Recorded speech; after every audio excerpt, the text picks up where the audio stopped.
Tonight, we will talk about Jonathan. And he's the son of King Saul. Later on, I'll go to details. Next week, we're going to talk about Elijah the prophet. And then at the close of our series, we're going to talk about Queen Esther. Okay, so this is very exciting. Na-mention ko nga, we live in a fallen world. We live in a very imperfect world. And normal sa buhay natin yung may mga pagsubok, okay? Sino sa inyo, tanong ko lang, medyo na-intriga lang ako, sino sa inyo gusto niyo ng pagsubok? Okay, biglang napaturo ka ng ganito, Pastor, mihilig sa pagsusulit. Ayaw niya rin. Test, quiz, ayaw niya, di ba? Okay, Pilipino nga tayo, ayaw natin ng mga quiz, ayaw natin ng mga pagsusulit, pero bahagi talaga ng buhay yan no? Hindi natin may iwasan yan. And I think ang maganda lang naman dito sa series na to, when we go through the four, at least the next three more Old Testament characters, marami tayong mapupulot sa kanila because they all faced very unique, impossible situations, and yet they were able to break through it, and they were able to live a life of faith. And that is our prayer, that despite the things that we face in life, okay, we would learn from them, and we would be able to translate that in our own life as well, okay? Now, let me invite everyone to stand with me as in reverence to the Word of God, and then open your Bibles with me to 1 Samuel chapter 14. Okay, 1 Samuel, madali lang pong hanapin yan, katabi po siya ng 2 Samuel, ang tatalino niyo talaga. Okay, 1 Samuel, okay, chapter 14, verse 1. It says here, one day, Jonathan, the son of Saul, said to the young man who carried his armor, "Come, let us go over to the Philistine garrison on the other side." But he did not tell his father. Saul was staying in the outskirts of Gibeah, in the pomegranate cave at Migron. The people who were with him were about 600 men, including Ahijah, the son of Ahitub, Ichabod's brother, son of Phinehas, son of Eli, the priest of the Lord in Shiloh, wearing an ephod. And the people did not know that Jonathan had gone. Within the passes by which Jonathan sought to go over to the Philistine garrison, there was a rocky crag on the one side and a rocky crag on the other side. The name of the one was Boses, and the name of the other Sene. The one crag rose on the north in front of Michmash, and the other on the south in front of Geba. Jonathan said to the young man who carried his armor, "Come, let us go over to the garrison of these uncircumcised. It may be that the Lord will work for us, for nothing can hinder the Lord from saving by many or by few." And his armor-bearer said to him, "Do all that is in your heart, do as you wish. Behold, I am with you, heart and soul." Let's all bow our heads and pray. Lord, as we dig through the second week of this series and talk about Jonathan and the story of this armor-bearer, we are praying that you prepare us in our hearts. We are praying that you would reveal your truth into our lives, and that as we encounter you tonight through the preaching of this word, Lord, we would be changed by it. Our faith will continue to grow, and we would be able to live it out, not just this week, but for the rest of our life. In Jesus' name, amen and amen. Let's all take our seats.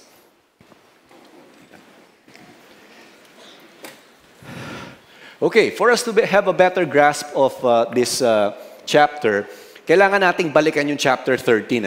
Now, at the start of chapter 13, we would encounter here that the kingdom of Israel was just, they had a new king. Ang pangalan niya si Saul. At nakakadalawang taon pa lang si King Saul by this time in chapter 13. Now, the Israelites had been at war with the Philistines for many centuries. Okay? Medyo matagal-tagal na. Panahon pa ng mga patriarchs ng Israel, si Abraham, si Isaac, at si Jacob, kaaway na nila tong mga Philistines. In fact, according to historians, sometime, I think 12th century BC, if I'm not mistaken, halos kasabay nila yung Israelites nung pumasok sila ng Canaan. Okay? That's the ancient or Palestine na tinatawag ngayon, But that was during those ancient times. And they were known by historians, they were known as a people of war. Okay? And the backdrop of tonight's topic or message showed that the Philistines were at war with the Israelites. Okay? So magkaaway sila. Bagong hari pa lang si King Saul, pero meron ng growing war between the two. In fact, in 1 Samuel chapter 13 verse 3, makikita natin dito, Jonathan attacked the military outpost of the Philistines at nanalo siya.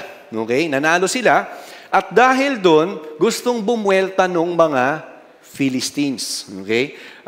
Alam niyo ba yung 'di ba nung bata siguro tayo, yung tinatawag sa basketball na rebanse. Narinig niyo na ba 'yon? Yung pagka natalo ka, gusto mong bumawi, lalo na pagka ikaw lumusot ka, di ba? Naglalaro ba kayo ng lusutan? Parang di nyo alam yun. Parang matanda na ba ako? Kung alam ba nakakaalam nun? Di ba? Revanse, di ba? So gustong bumawi ng mga Philistines, okay? So i-picture natin to ha.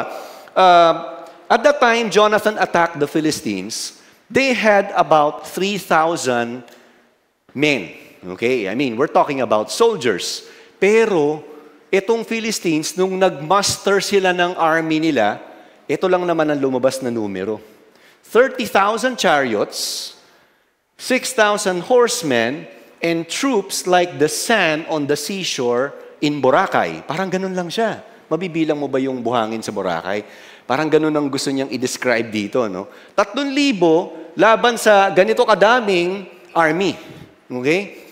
So imagine that, ito yung bumulaga kay King Saul. Okay?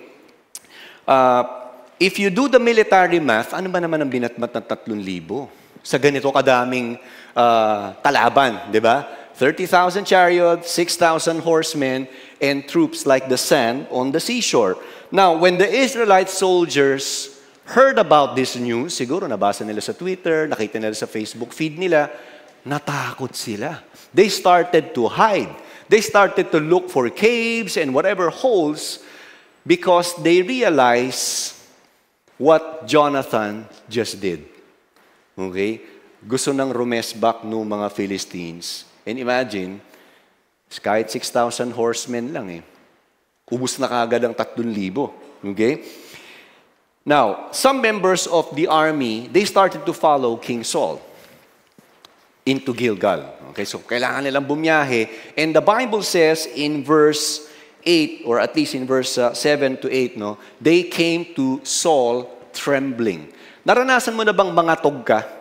Meron kang kaaway nung bata ka, tapos ang tangkad niya, ang laki. Di ba? Tapos ikaw nanginginig ka gano'n. Tapos yung ngipin mo, hindi mo mapigilang, di ba? Yung gano'n siya, no? Parang gano'n yung itsura nung mga sundalo na to. Natatakot sila kasi mauubos agad sila with this type of people or army. Now, the worst part in this story was Saul, out of panic, he did something that he wasn't supposed to do. He offered a burnt and fellowship offering that he was not supposed to do because he's king. Hindi niya linya yon, hindi siya authorized, hindi naman siya pare. Because he was waiting for the prophet Samuel to come, but at that time, Samuel wasn't able to come on time, at the appointed time. Siguro na traffic, galing EDSA, ganun siguro, no? So hindi dumating on time, na bad trip si Saul, hindi dumating, nag-text siya, hindi nagre-reply, scene zone lang siya sa messenger. So, ayun, siya na nag-offer. Nagalitan tuloy siya ni Samuel.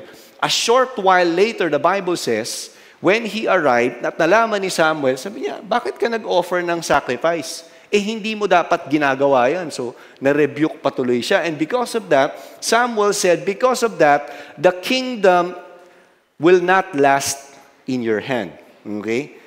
God has chosen someone else. Ang sakit naman nun. 2 taon pa lang siyang hari, ni-rebuke siya ni Samuel at sinabihan siya, hindi tatagal ang kaharian sa kamay mo dahil sa ginawa mong desisyon. Now, under extreme pressure, Saul did it, the Bible says, because the Israelite army started to scatter. 3,000 na nga lang sila, nagkalat pa, nagpanik pa. So imagine mo na lang, ilan na lang kaya ang matitira. Maya-maya, titignan natin. The Philistines were able to muster a very massive army and they were determined to crush the Israelites. Now, the situation got scarier. You know why? From 3,000 fighting men, the Bible says in 1 Samuel chapter 13, verse 15, they were down to 600. If you do the math, that's just 1/5 left. Tama ba? Yung mga mathematician dito, okay? 1/5 na lang ang natitira. Yung 3,000, 600 na lang. Ano pa ba ang ilalaban mo? Talo ka na nga 3,000, talo ka na nga sa 30,000. Ngayon, 600 na lang. Ang pinakamalala dito, the 600 remaining members of Saul's army, they didn't carry a sword. Now, we all know in ancient times, pagka kailangan mong lumaban in the battlefield, dapat meron kang sandata. Okay? Wala silang sandata. Bakit? 1 Samuel 13:19. Now, there was no panday, di ba? Blacksmith. There was no blacksmith, okay? To be found throughout all the land of Israel. For the Philistines said, lest the Hebrews make themselves swords or spears. Because the Philistines were spread out in the Israelite territory at that time, they were in control of the ones handling the swords and spears. At kapag yung mga Israelite farmers, magpapasharpen sila ng ox goad or ng sickle, di ba, yung pangtabas nila, kailangan nilang pumunta sa Philistine territory para magpa-sharpen. At magbabayad sila ng malaking halaga para gawin yun. So imagine mo, parang sinadya talaga ng kalaban na wala silang way na makapag-develop makapag-carry ng sword nila. And so, with the 600 men left in King Saul and Jonathan, si King Saul at si Jonathan lang ang merong sword. Paano ka ba naman lalaban doon? Sobrang dehado na sila. Okay? Ano pa ba ang ilalala ng sitwasyon na yan, di ba? Sa tingin nyo ba, mananalo sila? Ano sagot? Mukhang alam nyo na mangyayari, no? Now, you could probably relate to this situation. The worst kind of situation, makikita natin sa Israelite. In your situation, maybe it has something to do with your relationship with your family. Okay? You probably are facing a seemingly impossible situation, just like the Israelites, no? Maybe all you could do is shake your head and say, malabo na to. Wala na tong pag-asa. Okay, have you ever said that to yourself before? Okay, nasabi nyo na ba yun? Wala nang pag-asa to. Malala na to. Di ba? Talagang hintayin na lang natin. Kidlatan na lang sana siya ni Lord. Yung mga ganun na yung sinasabi natin out of our despair and frustration in our situation. Sometimes you probably are hitting a dead end and you realize, wala na akong magagawa dito. Ano na to? Out of my hand na to. Maybe you're diagnosed with a particular illness or sickness and the doctor said, ako, may taning na. Bibilang na tayo ng araw mo na lang, ng buwan. No? But when we go back to the story, amid this impossible situation, Jonathan saw it in a different lens. Okay? May iba siyang perspective. Okay? Balikan natin yung chapter 14, verses 1 and 2. One day, Jonathan, the son of Saul, said to the young man who carried his armor, basically the armor bearer, come, sabi niya, let us go over to the Philistine garrison on the other side. But he did not tell his father. Why? Siguro, feeling niya, baka hindi na siya payagan ng tatay niya. Baka sabihin ng tatay niya, anak, ikaw ang prinsipe. Ikaw ang magmamana nung trono ko. Diba? Suicide ang gagawin mo kung tatawid ka sa kabila. So, kaya hindi na siya nagpaalam. Verse 2, Saul was staying in the outskirts of Gibeah in the pomegranate cave at Migron. The people who were with him were about 600 men. Now, in the time of war, consider this contrast. Jonathan had an armor bearer with him and he told his armor bearer, hindi kasama ka sa akin, cross over tayo sa kabila. Nasa naman yung hari, yung mahal na hari? Nandun sa labas ng war zone. Nandun siya sa labas ng battlefield. Nasa ilalim siya ng lilim ng puno habang binabantayan siya ng 600 sundalo. Is that fair? Yung anak mo nandun nasa gitna, nakalagitnaan ng gera, pero yung tatay nasa labas. So yun yung contrast na makikita natin sa story. Verse 6 and 7, it says, Jonathan said to the young man who carried his armor, come. Okay? Pangalawang beses inulit. Halika, sabi niya ganun. Let us go over to the garrison of these uncircumcised. Tagalogin ba natin? Wag na lang. Okay? It may be that the Lord, siguro sobrang ngit-ngit niya, ayaw na niyang sabihin yung pangalan nung kalaban nila, no? Sabi niya ganun. It may be that the Lord will work for us, for nothing can hinder the Lord from saving by many or by few. Sabi niya, si Lord, mahalin natin, di ba? Parang tawid na tayo. At least makatawid man lang tayo, baka kumilos naman si Lord. Pakinggan niya yung panalangin natin at i-honor niya yung faith natin by crossing. Kasi walang gustong magtangka sabi niya. Kasi nagkakalat na nga yung mga soldiers, nagtatago. Silang dalawa na lang yung naglalakas loob. And then, here's the very encouraging remark from the armor bearer in verse 7. Sabi niya, do all that is in your heart. Do as you wish. Aalis na ako. Hindi. Sabi niya, behold. Sabi niya ganun, I am with you, heart and soul. Now, kung meron kang ganyang kasama sa sitwasyong delikado, sino sa inyo encourage ka na? Ay, kasama ko siya, may nag-encourage sa akin. Di ba? Laban na to. Kasi meron nang nagpupush sa akin, may kasama na ako dito, kahit delikado. So itong si Jonathan, I'm sure nung marinig niya yung sinabi ng armor bearer, laban. Sige, game na tayo. Jonathan and Saul, they had the same vantage point. Enemies were all around them. Di ba? Napapaligiran sila. But the difference was, magkaiba sila ng lens sa sitwasyon. For Saul, natatakot siya, kasama yung 600 men, lumabas na sila ng danger zone, pero si Jonathan at yung armor bearer niya, nasa loob sila. At gusto pa nilang atakihin yung kalaban, kahit dadalawa na lang sila. And then, si Jonathan lang ang may sandata. Siya lang ang may sword. Yung kasama niya, baka shield lang. Yun lang ang hawak-hawak niya. Baka nga shield, tsaka nabunot na branch ng puno. Yun na lang siguro yung hawak niya, no? Saul was stuck safely in Gibeah, protected by 600 men and priests. Now, Jonathan knew the odds were stacked against them and the armor bearer, but he acted in faith and trusted the Lord will work in and through them as they act in faith.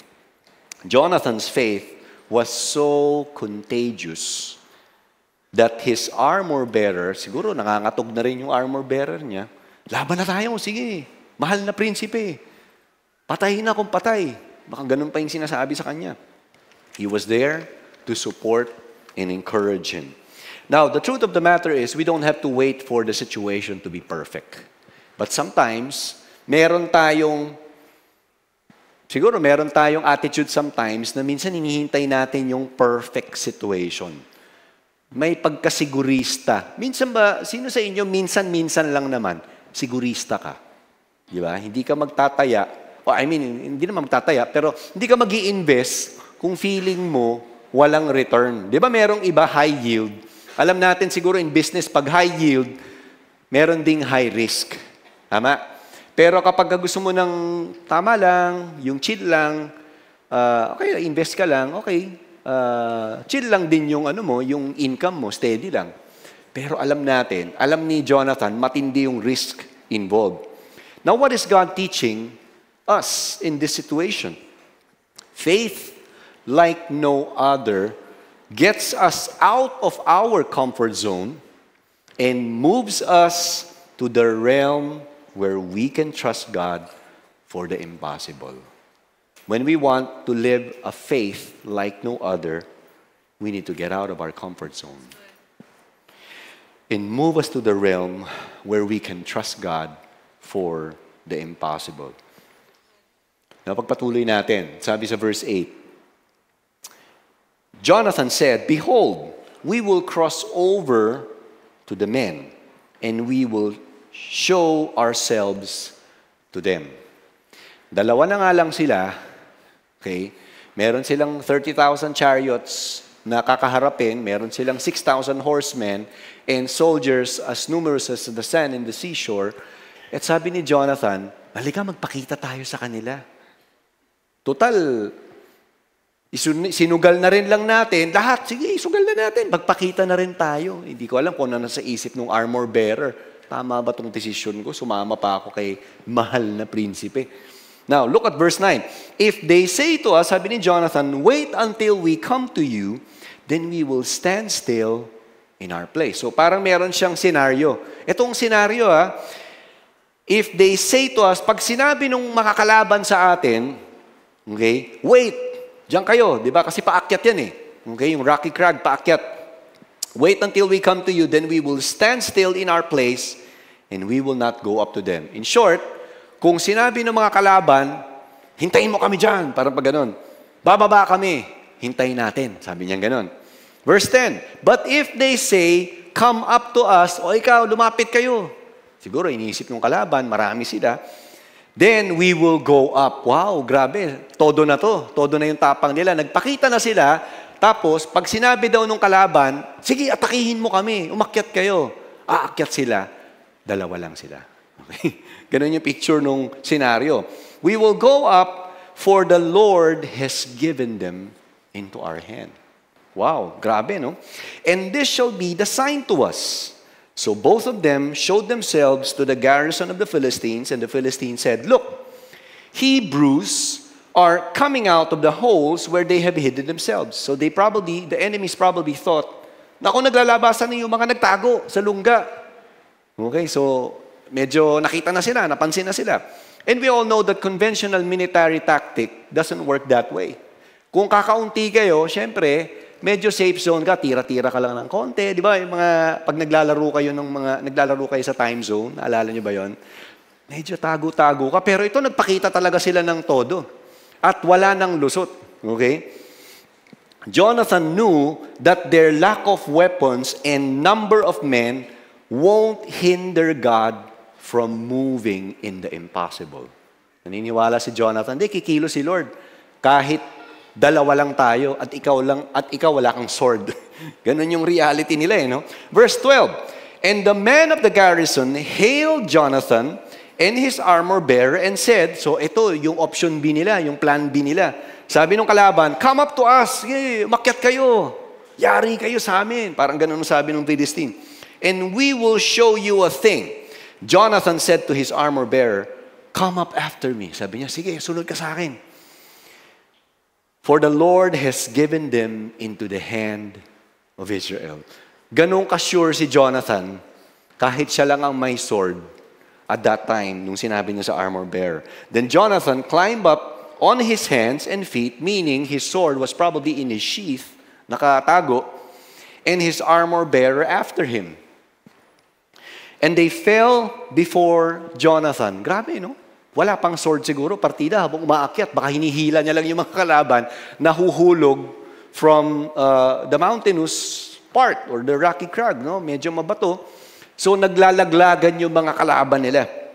Verse 14, and that first strike which Jonathan and his armor bearer made, they killed about 20 men within as it were half a furrow's length in an acre of land.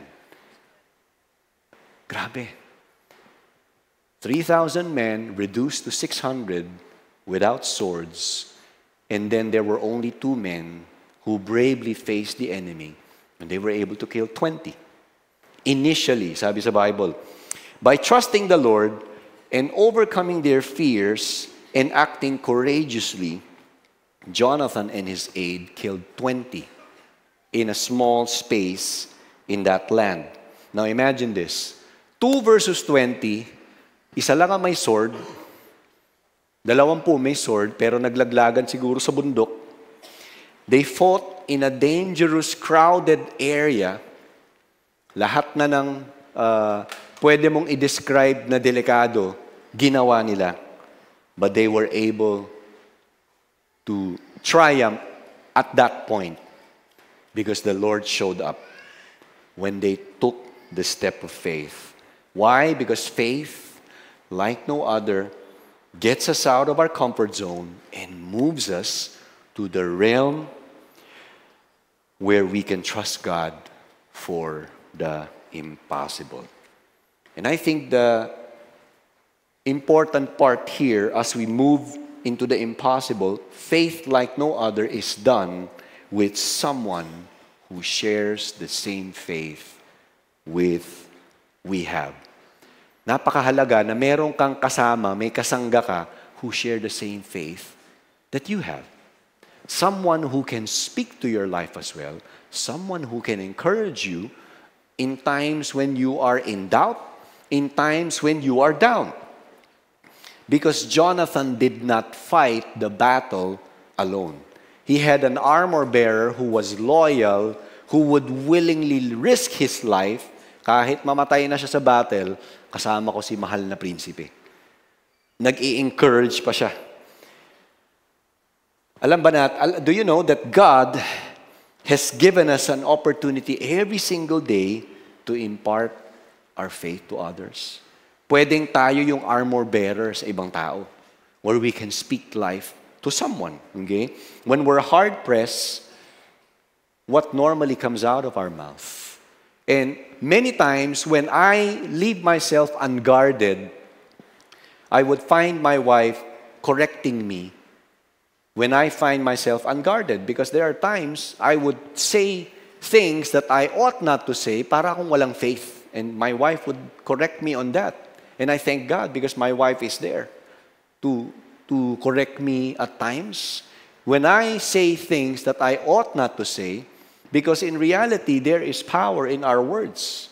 When we start saying negative things, then yun ang mapoposes ng buhay natin. Yun ang madideclare natin sa buhay natin. When it's normal for us to say, naku, sakitin ako. Huwag ka na magulat kung sakitin ka. Kasi kina-curse mo na yung sarili mo eh. Because the tongue has the power of life and death. The Bible says in the book of Proverbs. You might have grown up na sakitin ka, and I could relate to you because all my grade school life, sakitin din ako eh. But when I became a Christian and I started reading the Bible and I encountered that scripture that says the tongue is the power of life and death, I said, Lord, I choose life. I may not know why I grew up na mahina ang baga ko. Hindi ako makapag-basketball, hindi ko ma-enjoy yung na-enjoy ng mga kalaro ko nung bata ako dahil madali akong mapagod, madali akong hingalin. But when I became a Christian, I started to read the Bible and I realized that Jesus died on the cross for me and healed me from my sickness. I started to declare it. Lord, gusto ko po maging healthy na ako. Ayoko na pong ma-ospital taon-taon. Ayoko pong yung nurse na nagtusok nung IV sa akin, siya na naman. After 3 months, 4 months. And when I became a Christian, I said, no more of this. Because God, you are able to heal me. You know what? By the grace of God, the last time I got hospitalized na may related sa lungs was 1994 of December. I could still remember it because doon ako nagpasko. 1994. That was the last time I got hospitalized related to lungs. And I started to say, God, hindi ako magkakasakit na related sa lungs. Because I am healed by the blood of Jesus. There is power with the way we say things. And I hope in your life you have an armor bearer as well. Someone who can speak into your life. Someone who could declare His word. Someone who could correct you at times. Kung minsan nagkakamali ka na, nagko-confess ka na ng things na hindi mo sana kino-confess. Naku, maghihirap ako. Bro, okay sister. Huwag mo sabihin yan, anak ka ng Diyos. Ibe-bless ka naman ni Lord eh. As you faithfully give your tithe, as you faithfully obey Him, the Lord would bless you. And I hope we would have an armor bearer like what Jonathan had. Halika, tawid tayo sa kabila, sa enemy territory. Sige, kasama mo ako. Laban tayo, patay kung patay. Because God is with us, and He will never leave us. He will never forsake us. From this story, what is God telling you today in your situation? Ano ba sinasabi ni Lord sa sitwasyon mo? Think about it. Anything that God is speaking into your situation, is God telling you to ask forgiveness from someone today? Maybe it's been there. Kumbaga, kung bubuksan mo yung puso mo, Lord, nandito yung galit ko sa kapatid ko, sa tatay ko, sa nanay ko. Galit ko sa kaibigan ko. Dati kong kaibigan kasi hindi na kami magkaibigan ngayon. Is God telling you to release forgiveness? once and for all because it's been there? Is God telling you to let go of a current relationship that is becoming not just toxic, but it's leading you to sin again and again? Meron ba? May nire-reveal ba si Lord sa iyo ngayon na sa tingin mo kailangan mo na talagang gawin? Lord, oo nga, matagal-tagal na to. Every time I come to church, every time I hear your message being preached, every time I read the Bible, it's the same message. Perhaps you need to make a decision tonight. Is God telling you to start speaking life to your situation? Maybe it's been years that you've been speaking death and curses in your situation. Now it's time to reverse the curse. Now it's time to say, God, you redeemed me with your precious blood. Let me speak life to my marriage. Let me speak life to my relationship with my parents. Allow me to speak life to my career. Allow me to speak life to our business. Allow me to speak life to my relationships with my family members. Whatever you're going through, you know what? God is assuring you of His presence as you put your confidence in Him. Parang sinasabi ni Lord sa atin or sa iyo ngayon siguro, anak, okay, I'll be with you when you take your board exam this year. Sino sa inyo magbo-board exam kayo this year? Okay, may isa. Okay, meron doon. Okay, meron doon. Bata pa, magbo-board exam na. Grabe. Okay, ibang klase, genius. Okay, sino ulit yung magbo-board exam kayo? Bar, board exam. Okay. Alam nyo ba, kung nagsusulat kayo ng prayer request, kaming mga lead pastors, we always go through it. We always pray for it. And we would know, ito pala nangyayari sa church ngayon. Many people are either sick, many people are, praying for a job or believing God for a business to grow. So we would know, ito pala ang state ng church ngayong linggo o ngayong buwan. Okay? Before I step up the stage, I was looking at the prayer, yung prayer request nung last week ulit, go through ko. I'm just taking the time to pray for it because I believe that God will answer it. But we need to believe. We need to keep asking. And we need to declare it. In our situation, maybe, God is assuring us that when you apply for a job, He's going to be with you. That when you faithfully pay your debt, or maybe when you do what God is telling you in your business as you honor Him, He will be with you. That's the assurance of the Lord. Faith, like no other, gets us out of our comfort zone and moves us to the realm where we can trust God for the impossible. Verse 15, there was a panic in the camp, in the field, and among all the people, the garrison and even the raiders trembled. The earth quaked, and it became a very great panic. 20 pa lang yung nalalaglag. Sabi rito sa verse 15, the enemy camp started to panic. Okay?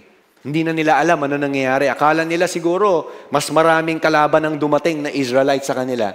And then an earthquake shook the military camp of the Philistines.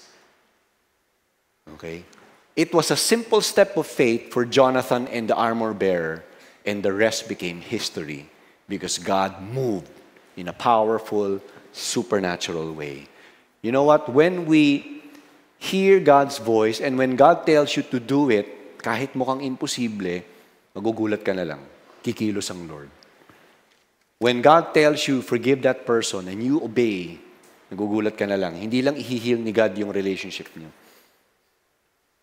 On top of, may gagawin pa ang Panginoon. When God tells you, why don't you give your tithe? It's been years that you're not giving. You give it and allow God to see. Allow Him to move in your finances. Allow Him to move in your family. Allow Him to move in your business. When God tells you to do something and you do it by faith, He will be pleased. Why? Because God is not moved by needs. God is moved by faith. Our faith. A faith like no other enables us to see God turn our dead ends into doorways. Dead ends na, Lord. Wala na. Labo na to. God can turn dead ends into doorways. Sarado na, kandado na, sementado pa, nilagyan pa ng bakal, kayang gawa ng paraan ng Panginoon para mabuksan uli. Because nothing is too hard for the Lord. The following verses, the last few verses I'm going to read, shows us a watershed moment for the Israelite army.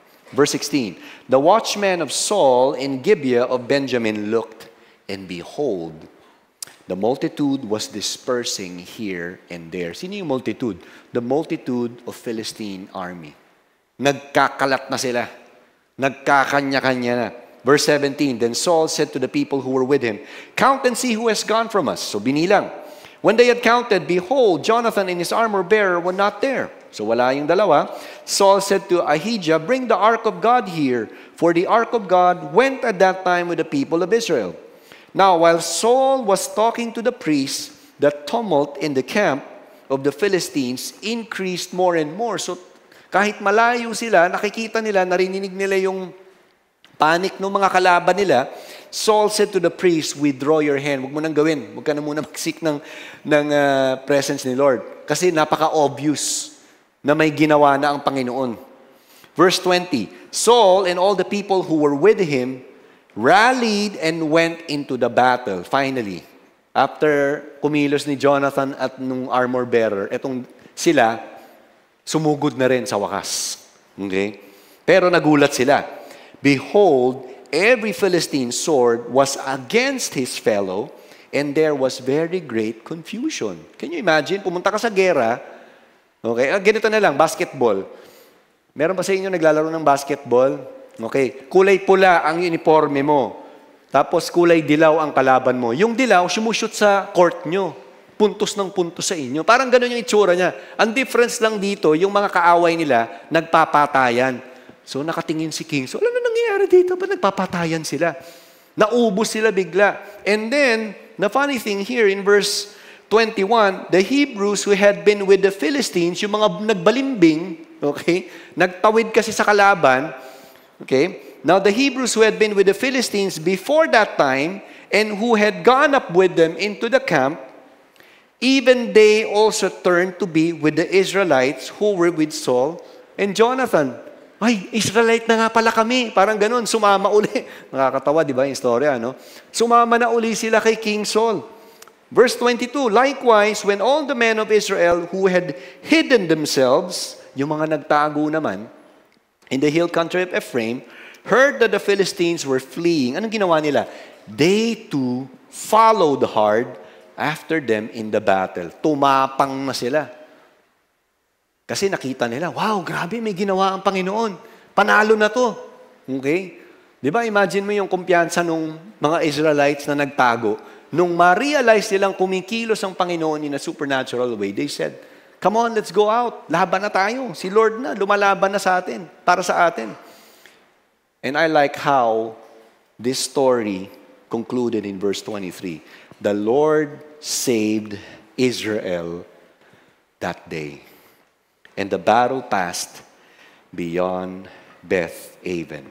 A faith like no other enables us to see God turn our dead ends into doorways. In the end, Jonathan took the bold step of faith. They started with a decimated Israelite army. They started with an army with no swords, except the king and the prince. Who gets the glory? Who brought the victory? It was the Lord. But there were two men who took the step of faith, Jonathan and the armor bearer. In reality, when you start a brand new week tomorrow, you could be the Jonathan, and somebody could be your armor bearer. If God tells you to move, go ahead and move, because He will be with you. The way He did with Jonathan and the armor bearer. What is God asking you to do today? Ano ba sinasabi ni Lord sa'yo? Think about it. What is God asking you to do today? Ito yung pinakamahalagang tanong bago tayo magtapos ngayong gabi. Ano ang sinasabi ni Lord sa'yo? Ano ang gusto niyang ipagawa sa'yo ngayong buwan? Sakto, start pa lang ng Marso. May kailangan ka bang patawarin? Do you need to ask God to finally get your healing? Because for years, you've been dependent on what the doctors would say or medicine. Masyado ka nang nag-dependent sa medicine. Hindi ka na masyado nagtitiwala kay Lord. Hospital na lang. Basta naubo ako ng konti. Naaching lang ako, hospital na ako.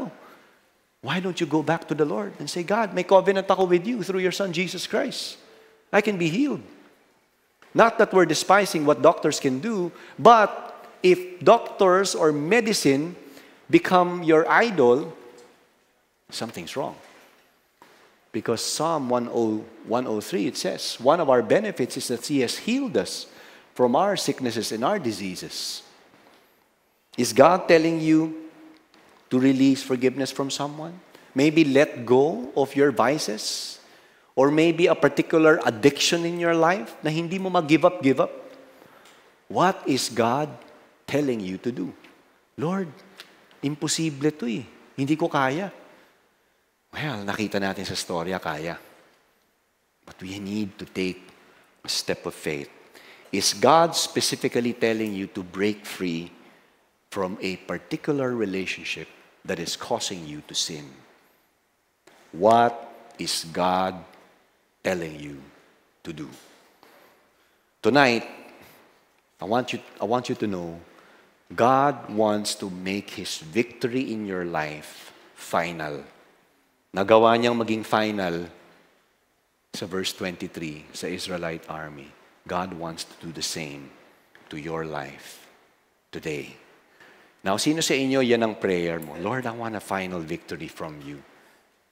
I want you to raise your hands. Anybody here? Yan ang prayer mo.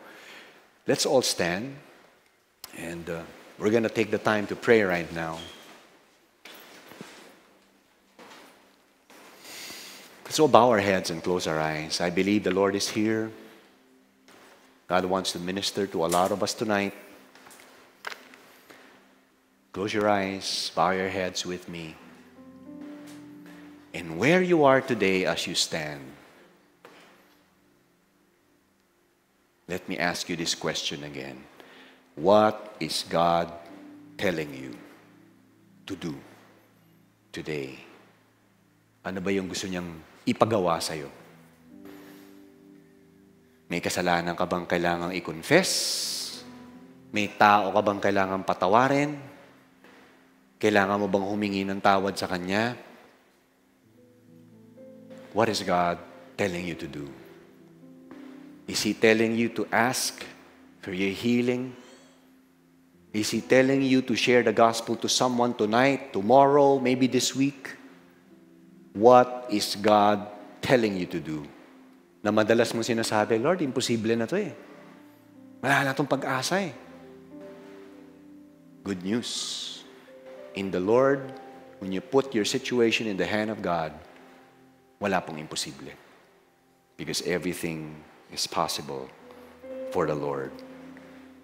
When we put our faith in Him, He can turn our dead ends into doorways. So as all eyes are closed, all heads are bowed,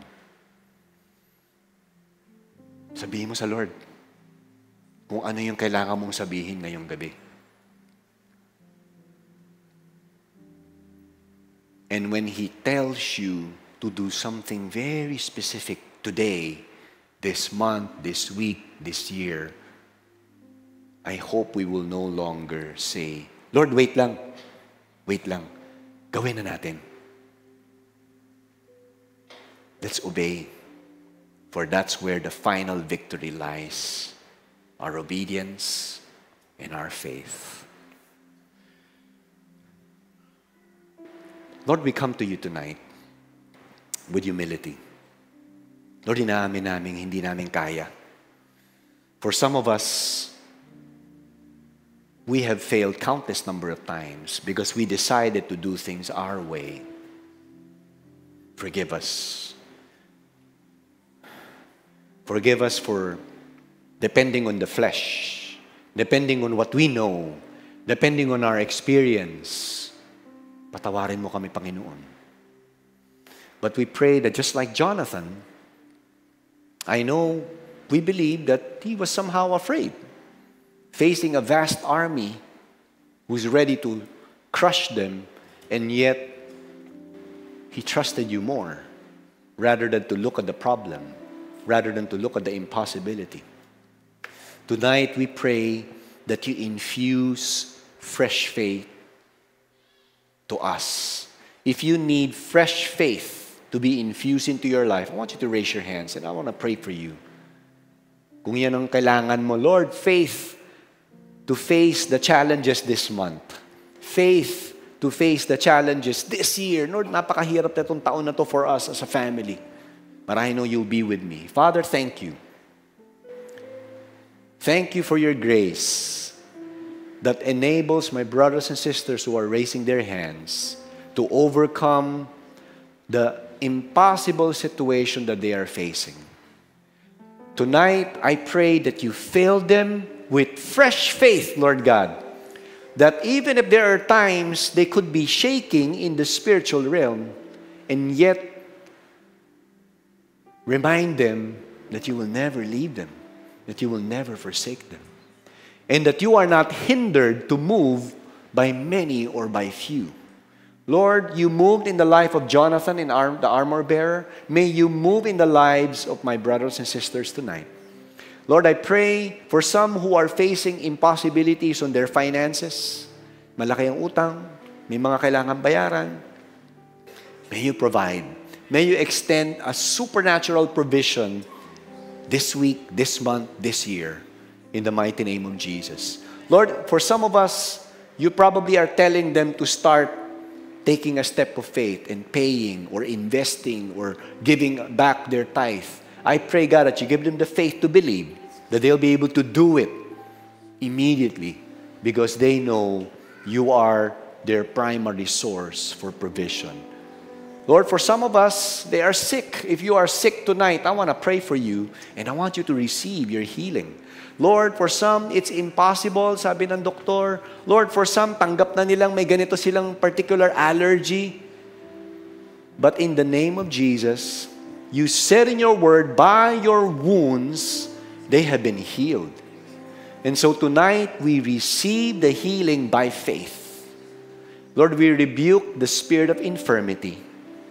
And we're declaring their bodies to be whole and well because of the covenant they have with your Son, Jesus Christ.